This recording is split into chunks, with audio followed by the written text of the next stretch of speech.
Hello mga kalakwatsero, kumusta po? Panibagong araw, panibagong vlog po tayo ngayong araw. So ngayon po, andito pa rin ako sa ating mini pond. Ayan, crayfish pond. Okay. Bali, ang pag-uusapan natin ngayon ay tungkol po sa paglilinis ng ating filter.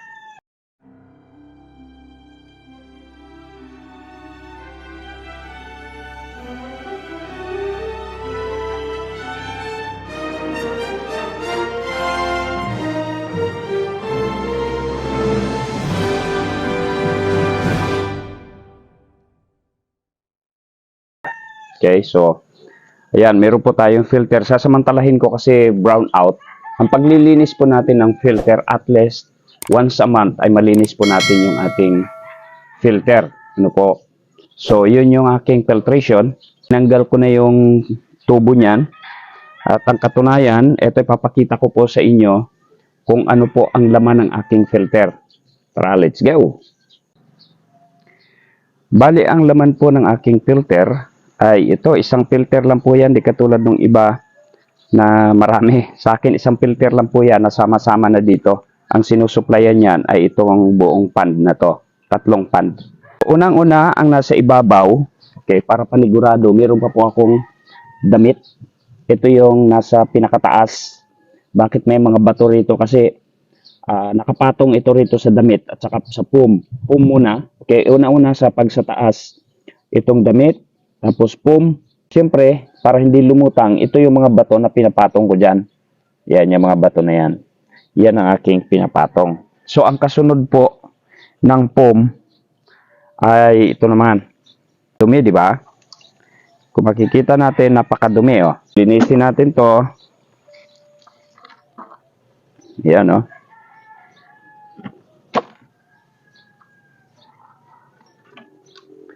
And then, sobrang dumi. Ang kasunod po niyan ay buhangin. Kaya po ang isang problema ko ngayon ito, nung dati kasi wala tong buhangin. So nilagyan ko to ng buhangin ngayon para anong tawag dito, lalo po siyang ma-filtered. Pero ang problema ay masyado pong siksik, no? Yung tubig ay hindi po agad lumalabas dito. Napupuno na ito pero yung tubig ay hindi po lumalabas dito. So ang gagawin ko ngayon, babawasan ko yung buhangin, babawasan ko ng konti. Paninipisan ko lang. Kung yan ay makapal na mga 2 inches, so paninipisan natin, gawin lang nating 1 inch. Okay? So linisin ko muna kasi mag-isa lang ako eh. Wala tayong kasama na videographer. Tatanggalin ko to. Ang gagawin natin to, ibubuhos lang yung buhangin. Madali lang naman yan. Okay, madali lang naman gawin yan, ibubuhos lang natin yung buhangin at saka merong screen po yan sa ilalim. Aayusin po natin lalo ang ating pong filtration para maging balanse po yung tubig sa paglabas niya. Okay, so diyan lang kayo mga kalakwatsero. So ito yon mga kalakwatsero, no? Buhangin, kinapalan ko ang buhangin. Pagkatapos ng buhangin sa baba niyan, merong pebbles. Ibubuhos lang natin dito kasi masyadong makapal nga. Na masyadong makapal at saka babawasan ko to. Pebbles, buhangin, pebbles at saka uling na po ang magkakasama nito ngayon. Oh. Bitak na. Ayan, oh.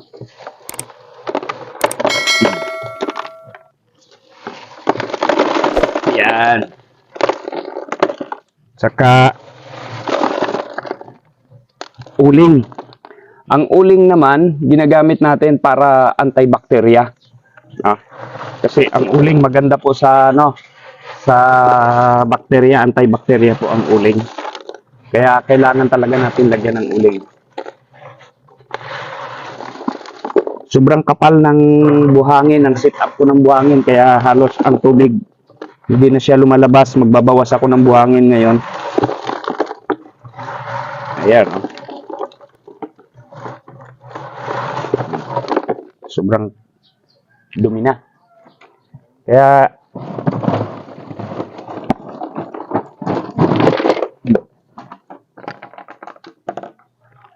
ayan. Kaya yung bato, so ganito lang yung ilalim niya, no? Binutos-butasan lang. Yan, binutos-butasan lang po natin yan para sobrang dumi, parang putik. hindi makalabas. Para po ang tubig lumabas pa rin dito. So sa mga gusto pong gumawa ng mag-DIY ng kanilang filter na ganito, magpapand ng ganito. Ganito lang po ang setup ko. Kayo kung ano pong naisip ninyong gawin para lang yung tubig, kasi papasok dito yung tubig. Bali nakaganyan yan, oh. Oh. Ayan. So nakaganyan yan, pagpasok dito ng tubig, 'di ba lalabas siya dito.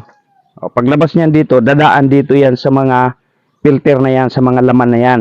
Nilagyan ko lang ng mga bato para patong dito, at saka yung tubig mas mabilis tumaas. Kasi kapag buhangin agad, baka hindi po agad makataas yung tubig. So kaya mga bato-bato, or kung meron kayong mga maliliit dito, graba, mas maganda dito. Tapos, ito yung sinapin ko. Yan. Sapin na po ito dito sa unang, sasapinan nyo lang ang layer by layer, no? Halimbawa, bato dito. Yan. Ang ginawa ko, bato dito, tapos sasapinan dito para sa layer ng uling. Uling ang sinunod ko rito. Pagkatapos ng uling, yung pebbles, tapos graba, tapos ito na, kasunod na to, nasa taas na po siya. Nasa taas na siya, and then foam. Kung meron kayong foam na hindi ganito, yung malapad diretso, saklob lang para mas maganda. Hindi po ganyan. So, ganun lang po ang setup ng aking filtration. At maglilinis naman po tayo ngayon. Linisin natin to. Para let's go na.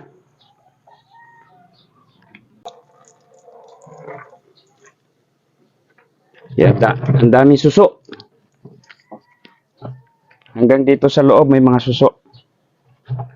Yung suso, huwag nyo lang pong tanggalin o ibalik nyo po sa inyong pan, kasi kinakain din po ng crayfish. Kinakain din po sila ng crayfish. Balik natin dito. Hindi nga makapagparami. Hindi makapagparami ng suso. So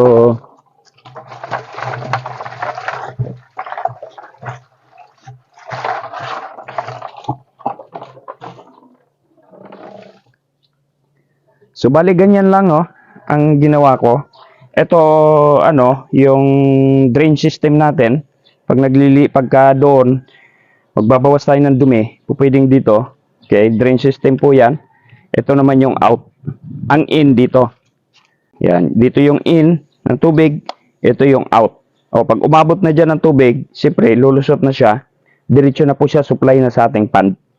Okay, ganun lang po yung ganun lang po yung paggagawa ng filter.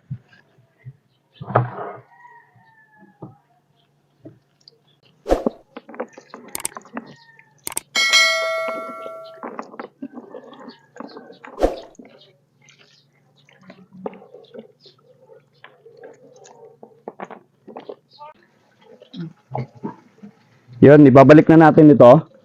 So, bato muna ang ilalim. Para meron tayong, para hindi yung tubig. Yeah, para malalaki ang butas. Yung mga bato muna ang ating ilalagay diyan. Yan. So pagkatapos ng bato, itong uling.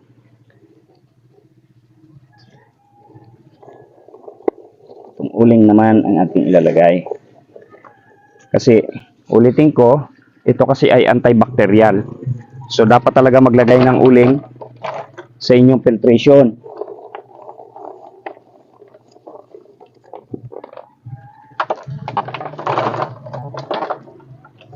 Yeah, hindi ko na nilagyan ng screen para magtuloy-tuloy yung tubig.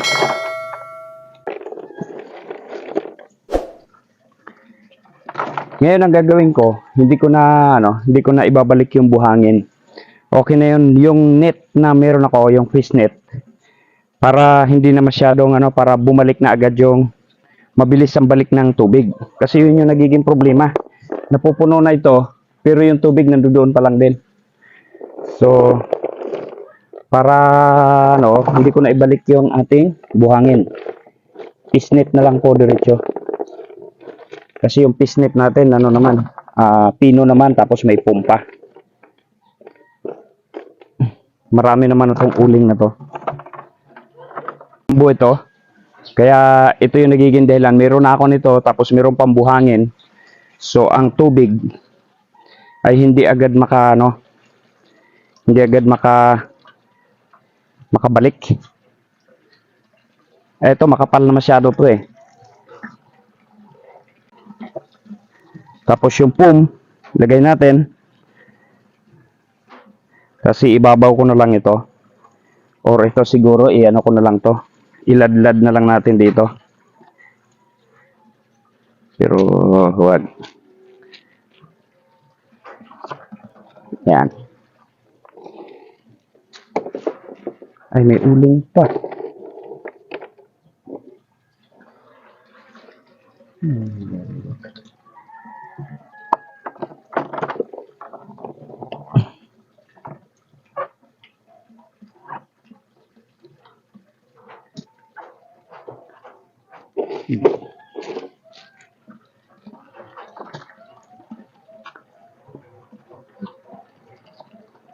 Yan.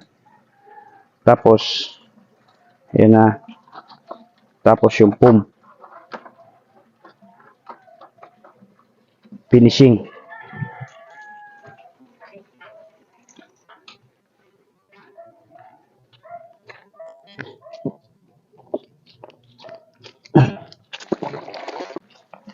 Yan, mas magandang foam kung mayroong buo.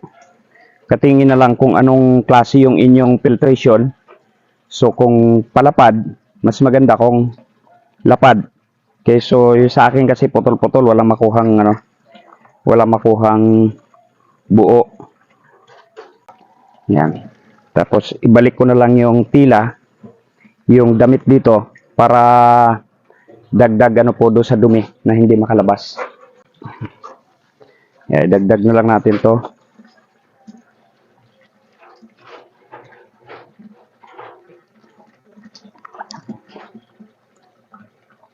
Kasi kahit mayroon na nito, nakakalusot pa rin yung dumi, yung micro dirt. So katagalan dito sa taas namumuo. Tapos ginagawa ko, papatungan ko na lang ng bato para huwag siya lumutang. Yan. Yun. Para hindi naman siya lulutang. Kulang ng bato, dagdagan natin.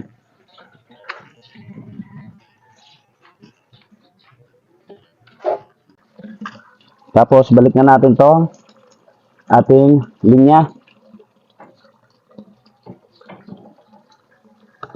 Yan. Uy.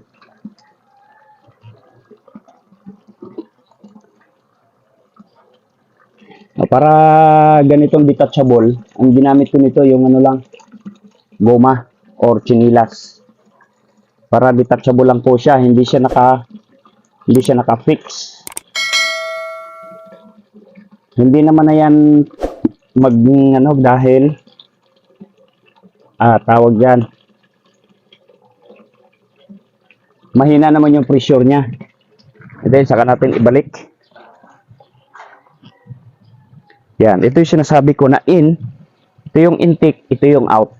So pag ang level ng tubig ay nandito na, didiretso na po yan, naapaw na yan dyan. Oh. So yan, kung mapapansin natin ngayon, ang bilis na tumaas, naka-level na yung tubig dito. Kung anong taas ng tubig dito sa intake natin, yun na rin yung level dito sa baba. Dati yung sit-up ng aking pump na naka-full open po yan, wala talagang hirap na hirap po siyang tumaas. Hirap na hirap, umaapaw na lang siya dito. So ngayon, maganda na yung sit-up natin. Ayan, mapupuno na siya. Napuno kasi ito rito, pag tumaas ang level ng tubig, mas malakas po yung labas ng tubig dito sa ating pipe, sa ating supply. Yeah, kita nyo, mas malakas na po siya kaysa dati. Pag napuno to, pag umapaw ito, ay adjust lang natin yung opening nung pump. Kasi may adjustan po yon, full open, may adjust po natin. Pero pag hindi napuno yan, mas maganda yung ganito para mas malakas po yung daloy ng ating tubig. Balik na natin yung takip. Yan. Titingnan ko muna to, adjust ko muna to kung okay na yung ano na yan. Tubig na yan kung hindi aapaw. Kaya mas malakas yung bigay ng tubig ngayon dito sa pond. So, yun lang mga kalakwatsero, yun, umaapaw na nga, oh. Adjust dito sa ating pump ng konti. Baba ko lang konti. Yan. Kung nakaabot ka sa dulo ng video ito at hindi ka pa nakapag-subscribe, please lang, huwag mong kalimutang mag-subscribe. At syempre, pindutin yung notification bell na all para kapag meron po tayo mga bagong video, yung mga walang kwentang video, ay agad-agad kang manonotify. Ikaw ang unang makakapanood ng walang kwentang video natin. Okay? So, at syempre, sa susunod, kung manonood ka ulit, kung babalik ka sa aking video, huwag mo namang kalimutang, huwag mo namang i-skip yung ating ads. Kahit man lang doon ay malaking tulong po sa akin yon at babalikan kita para magpasalamat. Shout out sa lahat ng mga hindi po nag-i-skip ng ating ads. Yun lang mga kalakwatsero. God bless po and bye-bye.